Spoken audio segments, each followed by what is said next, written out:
Welcome to Talking Junk. I'm your host, Jason Melendez. Live now every week on Fridays. Talking Junk. A multitude of professionals in different aspects, different walks of life. You have to come on and talk junk like a normal person. Seems like that's becoming a running gag. I'm getting my own intros mixed up. Welcome to Talking Junk, the podcast that comes to you live every Friday night from YouTube, Twitch, Facebook, and Twitter. We're here today by ourselves. Talon is working on something especial, but we have a wonderful guest for you tonight, as always. He is one of the founders of Diners, Drive-Ins, and Dives. You know, we've all seen that and wanted to stuff our faces a couple times with some of those meals they were showing there. But he's also the author of the book Food Americana. So let's have him on, Mr. David Page. How you doing, David? I'm good, Jason. Thanks for having me. And by the way, you must have spent your whole year's graphics budget on that open. There was stuff flying through the air. I was blinded. Yeah, well, we're trying to do it big with these live podcasts and show everybody that Talking Junk is virtually untouchable. There you go. So how you doing tonight? I'm good. I'm excellent. How'd that bottle of wine treat you? I stopped halfway through. I had a nice bottle of Josh Cabernet. It's hard to find a red that my wife likes. So when I brought a bottle of this home the other night, Roberta said she loved it. So I immediately bought a case. Oh, yeah. You got to We're working our way through that. Yeah, that's fine. But the evening's nice. It's great. So why don't you just tell us a little bit about yourself for the people who might not know who you are, sir? Okay. My best known credit is probably creating Diners, Drive-Ins, and Dives, and then executive producing it for the first 11 seasons. But I've been a journalist for, I'm going to be 67 next month. I started 52 years. Most of that in TV news, where I spent a fair amount of time internationally for NBC, and then I came back to the States, became a show producer for NBC and then ABC. At one point, I was the senior investigative producer of 2020. I was the line producer of GMA, which means in rotation with two other line producers. Every third week, the show is yours, subject to sign off from an executive producer who luckily was not that comfortable in the control room. So you could just look over and say, oh, we'll talk about that later. After that, I opened my own production company, created Diners. And after I left Diners, I did a syndicated series called Beer Geeks, all about craft beer. And my latest project has been the book Food Americana, in which I ask and answer the question, what is American cuisine? Now, before we get into that, because it's already making me hungry, why don't we clarify for the people out there who thought Guy was the creator of Diners? No, Guy's the star. Yeah, I created the show. The network, I said to them, who you thinking of for a host? They said, we want you to use this guy, Guy Fieri, whom I had never heard of. They told me he had just won the second annual Food Network Star Competition. I nodded sagely, but was unaware that there was such a thing. So I went online and looked up Guy and thought to myself, I'm screwed, because here's this like cartoon man-child with insane hair and short pants and flip-flops. But he turned out, while he was green at television, he was a very good, quick study. And frankly, the most naturally talented TV performer I've ever worked with. So it didn't take very long to get him up to speed. And he's been the host of the show ever since. And it's still running? Yeah, I left after season 11. They're now in season 30 something. Wow. Yeah, what's funny about that is they never expected the show to do well. They picked it up as a special, thinking that it would keep Guy in front of the public while they waited for a couple of proposals to come in from some big-time, well-known production companies. Well, the special rated well, and then the proposals from the big boys did not please them. So almost because they had nothing else, they picked Diners up for a short first season run. And after the episodes started to rate well, they still tamped down my expectations. One of the executives warning me, look, we really don't think this thing is good for more than a season or two because, how many restaurants are there? Billions. Yeah, well, there's a great Hollywood screenwriter. He recently passed away, but William Goldman, who wrote Butch Cassidy and the Sundance Kid, All the President's Men. He got Oscars for both of those. The Princess Bride. In his later years, he was probably Hollywood's foremost script doctor. In his first book on screenwriting called Adventures in the Screen Trade, he enumerates Goldman's rule of Hollywood, which is, and I quote, "No one knows anything." Sounds about right. Yeah. That could sum up the world in a whole bunch of categories nowadays. Yeah, but the question was, why does this show succeed and this one doesn't? Why do these high-paid executives pick up this one and not that? It was the same with Diners. They had no expectation that it would do well, and it did. They still cutting your checks, though, I hope. No, cable's funny. Cable has no residuals. Cable, you get paid once for each episode, and that's it. And I've got some episodes that I would bet have run 100 times because I hear from restaurant owners when the repeats run because business picks up again. Yeah, it has to. But what happens if they close down? There are some that have closed, and I've noticed that the Food Network on their website simply lists them as closed since the broadcast. Wow. It's funny how they keep up with those things, but that's good. So people don't go driving to one of these diners or dives and they're not there anymore. They blame the Food Network. They can sue you for anything nowadays. Well, credibility is everything, especially in a show like this where you're telling people, trust me, this is a good restaurant. And on occasion, we would get a complaint from someone who said they went to that restaurant and it wasn't as good as we said in the show. And I would usually call those people back personally to explain. Well, first of all, because I enjoyed their surprise when they realized the executive producer of the show was on the phone. But more importantly, to explain to them that the restaurant was what we said it was at the time we were there. Yeah, you can't help the future. If it's gone downhill since then, I'm sorry. More likely, every restaurant can have a bad day. But I always wanted people to realize that there was no BS here. If we said it was good, it was good. We walked out of, during my time there, I directed the crew and Guy to walk out of 5% of the restaurants we booked to shoot at because on closer inspection, when they arrived for the shoot, the places didn't hold up. But 5% is a pretty good batting average. I mean, part of the title in the show is called Dive, so wouldn't you want to get the shitty places too? No, you want the food to be good. The premise was that these are terrific places, perhaps innocuously or surprisingly turning out great food. But the deal we made with the viewer, the compact was, we're going to show you some great places. Now, after 11 years, well, before we get there, what even made you switch from broadcasting to food? Well, it was I wanted to eat. I had opened my production company, and no one was buying what I was selling. I had done when I first opened my production company, and no one was buying anything. I called a friend of mine, Al Roker, who had worked for me when I ran the Weekend Today show. I love it, David. Keep throwing those name bombs in on me.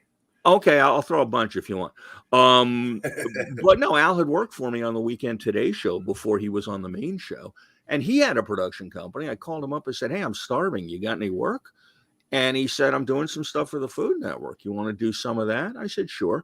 So he subcontracted a couple of hours for them that I actually did, including one on diners. Long term, I couldn't survive getting the pass through piece of the check. So at some point, I started pitching the network directly, and that was not going at all well. And one day, after multiple calls, the executive who I was talking to said to me, "Don't you have anything else about diners?" And I said, "Oh, yeah, I'm developing a show called Diners, Drive-Ins, and Dives." And I told her all about it. And she said, "That sounds good." This was like late on a Thursday afternoon. She said, "We have a development meeting on Tuesday. Get me a write-up for a 1-hour special on Monday." So I was kind of in a quandary when I put down the phone because no, I wasn't developing a show called Diners, Drive-Ins, and Dives. I had just invented the name and the show description on the spot. Hey, some of the best things in life were made that way. Star Wars was Hey, made that way. go for it. So I spent the weekend calling around to restaurant owners, critics, writers, historians. That was back when actually you would talk to people on a phone. You wouldn't just type. And Right. I wrote up a pitch and delivered it on Monday, and they had their meeting Tuesday, and shortly thereafter they picked up the special. So that's how I ended up in food television. And what made you leave after 11 years? I can't get into it. Welcome, Backstage welcome, politics. welcome to the world of television. All right, say no more. Say no more. But the book now, you just took your passion and threw it into writing at that point? Well, look, every few years I get restless and change jobs. It may be going from a foreign news producer to a morning show producer, but I need some new kind of challenge. On top of that, almost every show producer in television thinks he or she could write a book because writing for television is a unique and somewhat stifling experience because you can't just sit down and start writing the story. You can't say it was a dark and stormy night and then Oedipus killed his father. What you have to do in writing for television is use the words that work with the pictures you have available and that quietly and seamlessly direct the audience from one moment of reality to another. So for years I had thought to myself, I could do a book. And finally, after I finished up with Beer Geeks and actually took a little detour into development for a streaming channel, I looked around and said, "What now?" And I said, "You know what? I should probably write that damn book." So I did.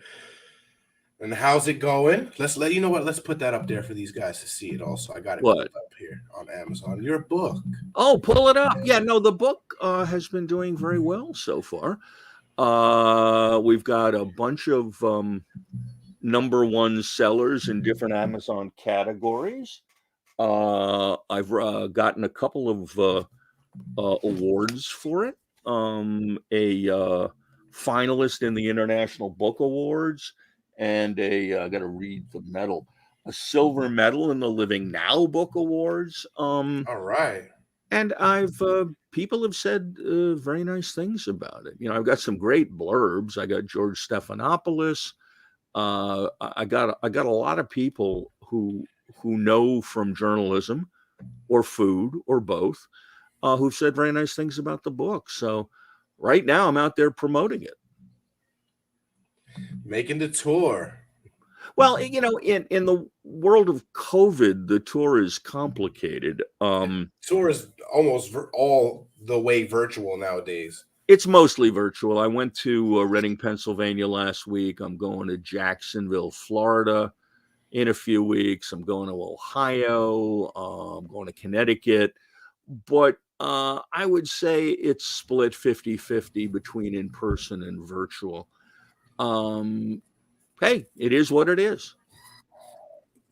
Doing like Barnes and Nobles and little bookstores like that? Actually, the tour I'm on right now is there's an organization called the Jewish Book Council, which has a tour open to either Jewish authors of any topic or authors of any religion who are writing on a Jewish subject. I qualify for both because I'm your quintessential bagel-eating New York Jew, and my book has a chapter on bagels.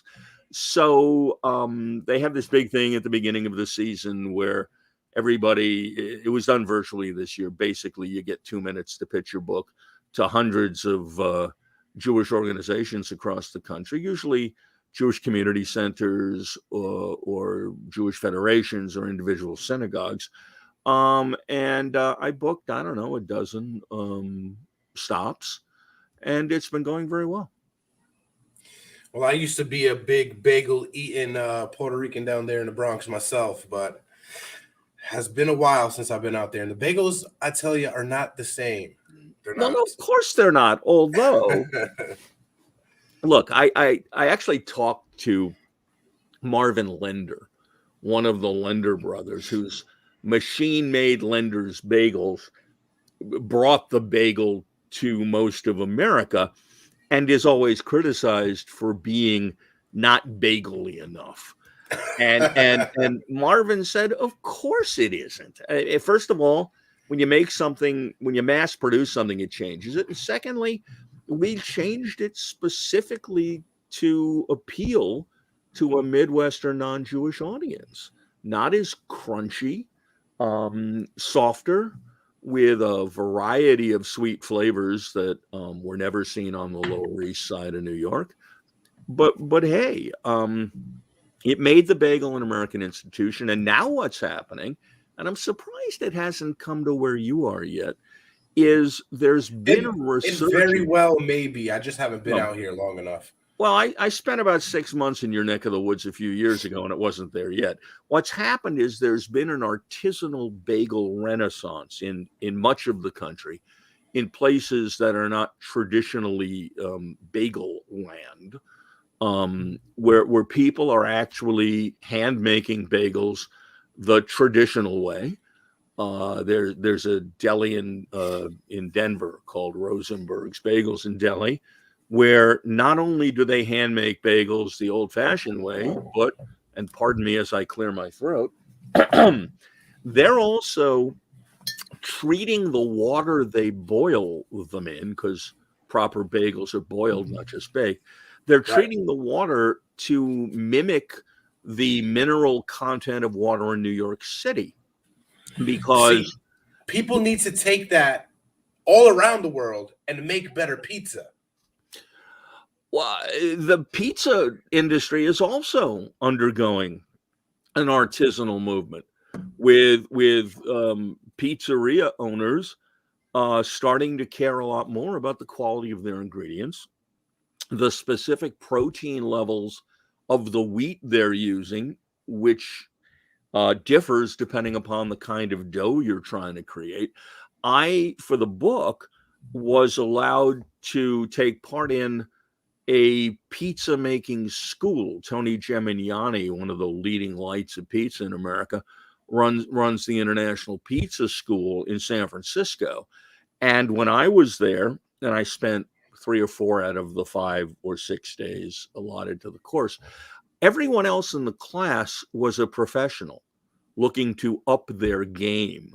I was the only civilian, and I was also the in terms of pizza making, the dumbest kid in class. I mean, making pizza by hand for real looks real simple, like you just throw it in the oven and take it out. Believe me, it's not. I believe you. I've tried to make 1 or 2 of them myself in the house. It doesn't pan out. Yeah, it doesn't. It doesn't. Pun you need intended. to know what you're doing. Yes, I understand. So, what else are you working on now besides the book tour? I'm working on another book called Eating While Standing, about the various ways our mobile hurry up culture has chosen to eat. Everything from grab and go breakfast at the convenience store to food trucks to amusement parks and state fairs. I recently spent a few days at the Minnesota State Fair, chronicling such delights as obviously deep fried candy bars and pork chops on a stick. Pork chops on a stick. I've never encountered one of those. Well, let me explain. It's a pork chop. They put it on a stick. Have a nice day. Uh, they also have spaghetti and meatballs on a stick. They have all sorts of bizarre deep fried ravioli that are filled with God knows what. And we spent some time with the woman known as Sweet Martha, who is the top rated food vendor at the Minnesota State Fair. The numbers were down this year because of COVID, and they didn't have the fair last year, but the year before that, selling chocolate chip cookies in 12 days, she brought in $5 million. Wow, in 12 days just selling cookies? That's it. All right, where's my daughter and my wife? We're doing something wrong. Yeah, well, there you go. We need to not be podcasting. We need to be making cookies. Well, she's been there for a number of years, but year after year, she's the top vendor in terms of revenue. Now, I'm no TV genius, but Eating While Standing sounds like a great show. Let me write books for a while. How many books you think you got in you before you head back to TV? I don't think I'm going back to TV. I'm 67. Let's assume I live to 120. I got a good 10 books in me. Okay, that sounds about right. I mean, what if you get a good sounding, great podcast host that you feel like he can be on TV? Why not create a show? It's you want a serious answer, all joking aside? What has happened to TV over the last few years is it is much, much, much more about finding a celebrity host than it is about the content of the show.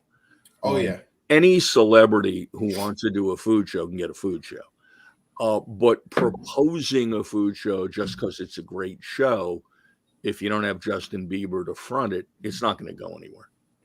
I hear you. And that's most of the reason why a lot of podcasts right now aren't making it, because everybody now has a podcast. Yeah. And you know, it's interesting because TV has traditionally been voyeurism, about spending time with someone you want to spend time with, spending time with someone you want to hang out with. Right. Diners, Netflix and chill. Yeah, the whole ethos of diners is you're on this road trip with your buddy Guy. It's interesting in terms of picking celebrities. There are celebrities people want to spend time with. There are also some celebrities who can come off as terribly annoying when they don't have a written script in front of them. So you got to get the right famous person into the right vehicle. Not everybody can just slip off the top of their head and gold comes out their mouth. Not at all. Not at all. Yes, it's very hard. So you don't miss the TV business at all, huh? No, it's physically hard.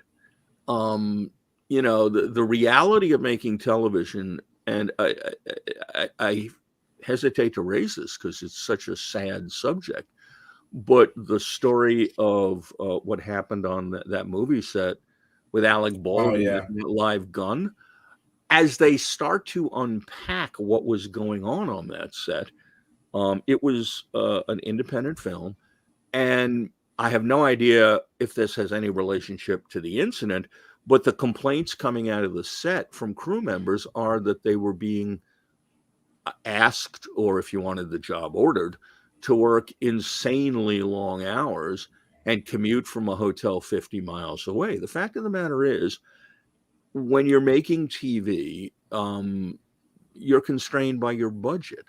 With the help of trusted crew members who knew this was going to be a bear, could only make the quality of TV I wanted to make by working insane hours against the budget that had been agreed to with the network or syndicator. It's physically hard work. It's extremely hard work. And especially on an independent or small production, I don't care if you're the executive producer. If you're trying to hurry from one setup to the other, you end up carrying light stands and sandbags. And unlike the rest of the crew, when you get back to the hotel for 4 hours of sleep, you're up for an hour or two planning tomorrow. So it's a lot easier. Long days, short nights. Yeah, it's a lot easier to sit in my little office here in front of my typewriter with half a bottle of red wine and say, how shall I start this chapter? It does sound about right. Do you see yourself getting into other genres? I don't know the answer to that. And I think the public will tell me. Well, the publisher, thinking of what the public will want, will tell me that. There are some other topics I'd like to tiptoe into, but I truly don't know if the market will say to someone who is a known commodity in the world of food, sure, try that. I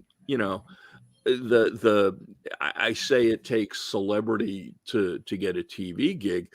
Frankly, what tiny little bit of celebrity I might have in the food world, I'm sure is what finalized this deal for me, so that you can put on the front of the book, by David Page, the creator of Diners, Drive-Ins, and Dives. There's something for the public to latch onto, some kind of notoriety. Right. It's a visual draw. Yeah, and not that I consider myself any kind of celebrity, but I'm obviously. Oh, you very well are, sir. Celebrities aren't just in front of the camera. Well, the point is this. I believe that what pushed this book across the edge to being picked up by a publisher was who I am. I happen to think it's a terrific book. I'm very proud of my writing. I'm very proud of the book. But let's be clear, from a commercial standpoint, that's the marketing pitch. Right. I don't know if that will carry over to some other subjects kicking around in the back of my head. I mean, what other subjects you got kicking around back there? Well, I used to run the consumer investigative unit at 2020, and there are a number of consumer-related issues that I'd love to put pen to paper, or more specifically, electrons to keyboard, about the fact that service in the country's gone to hell and why that's happened and how you can beat that. But I truly don't know if anyone would be interested in it. I am. It just sounds like gems. You're just spitting gems all over the place. And I'm very honored that you're doing it here. Well, there you go. If any publishers want to pick that one up, let me know. Definitely. Call David. Let him know what you feel.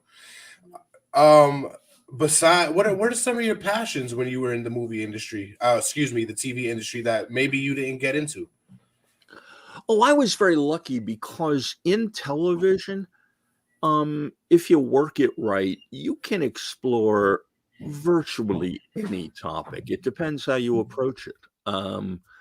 When I was overseas, I know one year we were we were assigned to do what is historically the most boring story on earth, which is the advance piece leading up to the annual Nato summit, where the leaders of the Nato countries come together, usually in Brussels. And it's boring enough, but doing a piece about the fact that it's going to happen is like just taking a shot of some sleep drug. Anyway, they told us to do that story.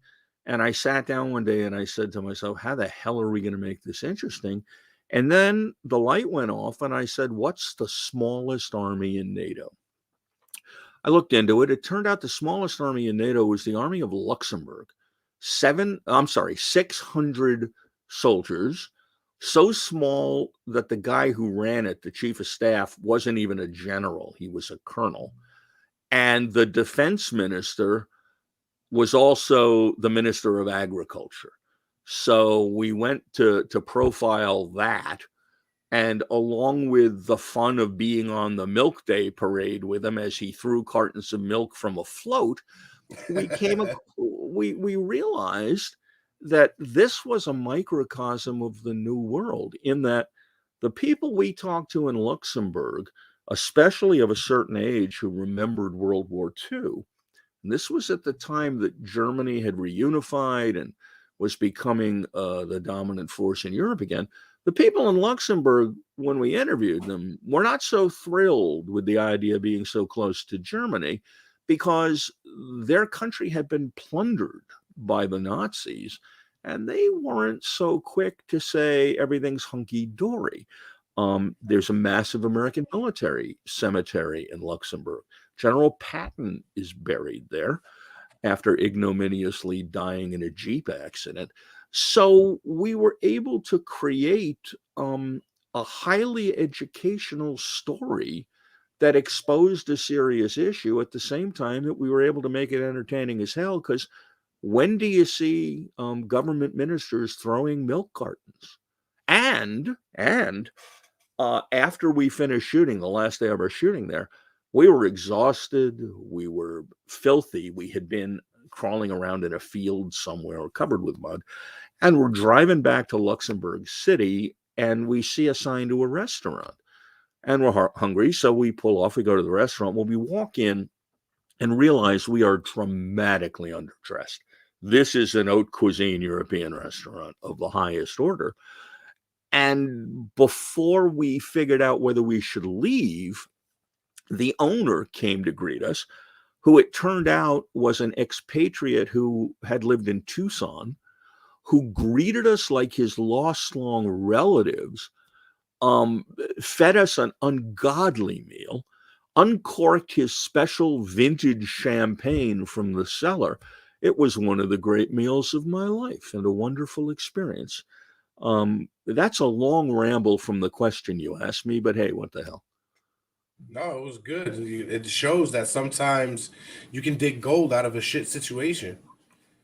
You can. I mean, look, when before the wall fell, when there was an increasing amount of unrest in the East Bloc, we were trying to figure out a way to visualize the kind of life East Berlin residents lived. So with a translator, I just started knocking on doors on apartment houses that backed up to the Berlin Wall. The Berlin Wall was basically in their backyard. Wow. And we ended up, just by randomly knocking on doors, finding a family to profile. Their kids would kick a soccer ball in the backyard off the Berlin Wall.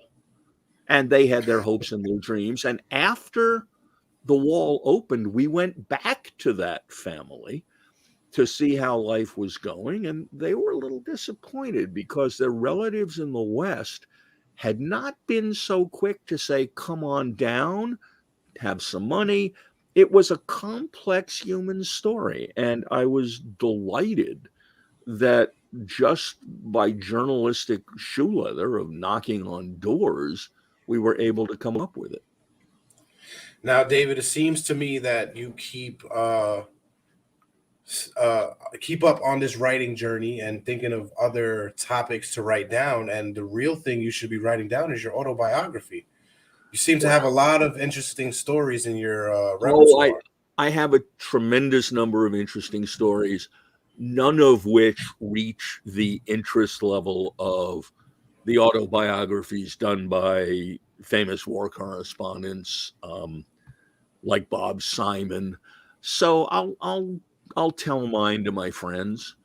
I do a little talking about overseas experiences when I'm on the book tour. But as my daughter, who's now 28, said to me one day when she was like 8 or 9, Dad, how come every time you talk about a place you've been, you start by talking about the food? So I got plenty of food. So here's one. Back when the PLO had not yet achieved political legitimacy and it was still considered officially by the U.S. State Department a terrorist organization, we went into, I think it was Tunisia. I don't quite remember. Anyway, we went into a country to interview Yasser Arafat, the head of the PLO. And the steps you go through before an Arafat interview included having a meal. And he would do things at odd hours. So we found ourselves, me and the correspondent and the crew, we found ourselves at a long table eating breakfast at 2 or 3 in the morning with Arafat and his retinue. Now, at that time, the PLO did not recognize the state of Israel. It did not exist. You could not say the word. The closest they would ever get in a public statement, if pressed, was to refer to the Zionist entity. But the word Israel did not exist in their vocabulary. We're halfway through breakfast and it's going fine. And then the sound man, and by the way, it's always the sound man. The sound man reaches across the table to a bowl of fruit and announces in jubilation, "Oh, look, blood oranges. I haven't had a blood orange since I was in Israel." Kind of like the old E.F. Hutton commercials, the table came to a silent halt for probably, 5 seconds. It felt like a year. Yeah, and then everyone went on talking as if this had simply not happened. Because they wish it hadn't. It didn't happen. It just didn't happen. Well, he's lucky he left there with his blood oranges intact. A funny story about Arafat. I guess it was after the interview. I was covering a demonstration. He was speaking, and it was all down, down, America. And it was starting to get a little rough in the crowd. And I'm separated from the crew. I'm by myself. And starting to get a little, nervous. And he catches my eye and he winks, telling me, "Relax, dude. This is just for show." He's letting you know that you were safe. Yeah, although things did get a little rough later. I bet. And we have to have you on again for some of these stories. I'd love to. Anytime you want. I'm as I told you before we started, I love to chat about my favorite things: food, travel, books, television, and especially me. And that's some of our favorite things too, especially there the you last go. one. Thank you. Well, we want to thank you very much for coming on, sir. We appreciate your time. We know you're a busy man. We do want to try to get one of those signed copies of your book, though, so we'll be in touch about that. I would be glad to. We'll talk off screen in a second. Let me just let the viewer know. You can catch us again tomorrow night. We're going to be live in the break room. We're going to talk about horror icons, the old ones and the remakes. So come and enjoy that for the Halloween topics this month. Again, we had a great guest in David Page, and we hope to have him on again.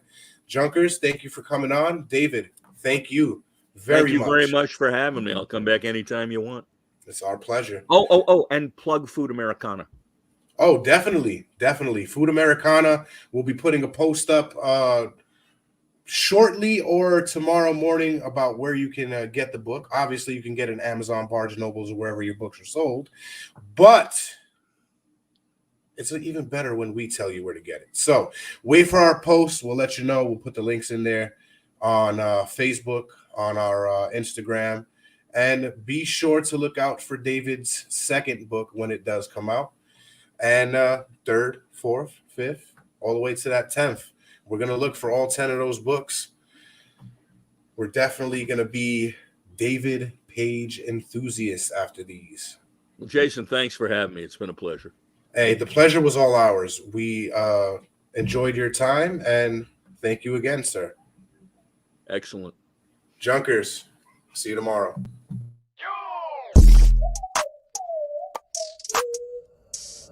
Welcome to Talking Junk. I'm your host, Jason Melendez.